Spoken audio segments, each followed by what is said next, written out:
کہ خلق د لفظ د هونه انکار کوي چې دا لفظ د الله تعالی اسم نه دی، مهرباني وکړي وضاحت دا خو یو ځل شوی دی، لس ځل سړی نه غواړي کنه. اسماعیل حقی رحمت الله علیه فرمایي چې لفظ د هو په حق د باری تعالی کې ضمیر نه دی، دا اسم ذات دی، ځکه چې لا اله الا هو الحي القیوم کې دا الحي القیوم د یهود لپاره صفاتونه واقع شوي، دا د یهود لپاره صفاتونه واقع شوي، او ضمائر لا توصف ولا توصف به، ضمیر نه موصوف واقع کیږي نه صفت واقع کیږي. دا الحي القیوم د یهود صفت ولې واقع شي؟ کدا اسم نشي او ضمیر شي نو واقع ولې شي؟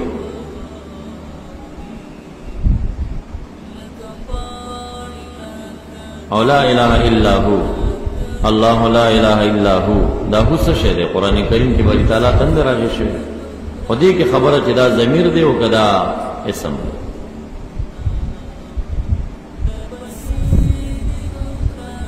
دا کم طالب ته چې شکونه پیخیږي منتها د دم په نفاق باندې وي، د غریب په عقیده کې شکی دی، مسائل اعتقاد دي.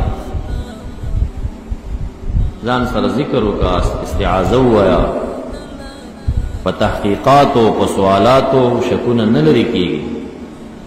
د شک مثال دا د مچ د نسل دی چې یو شک د فقېږي لس بدر تنور پیدا کیږي. د دې علاج استعاذه ده. هو چې جنی انسان شیطان نه ماته وسوسې دي او خدای مخلاص کړي، کته اخلاص په خراب دي وډاله کې بشمار. د درس موافق چې کو نه را لېږي وخت کم بوته وګورئ، تاسو کم پاله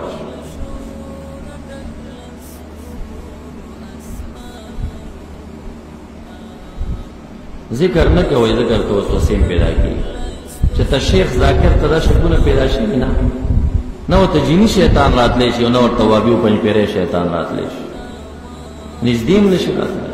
ځکه ذکر کوي چې ذکر نه کوئ په دې مردارۍ وکړه کړي، کله به د خدای په ذات درته شکی، کله به د خدای په نوم کې درته شکی.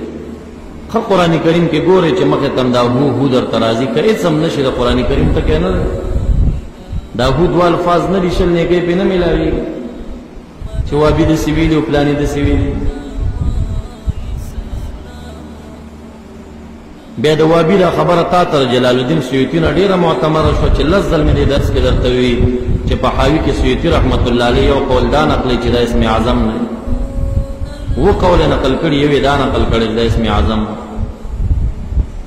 نو د سیوطي رحمت الله علیه دا وابیان معتمد شو چې اوس وابي داسې خبره کړي.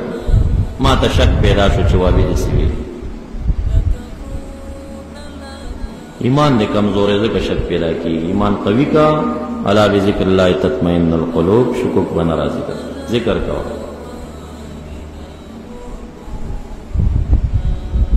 دا ټوله غصه مې د درس خلاف چټي را لېږلې، چې درس موافق را لېږلې ما ته په هغې غصه نه راځي، وخت زموږ ضایع کوي.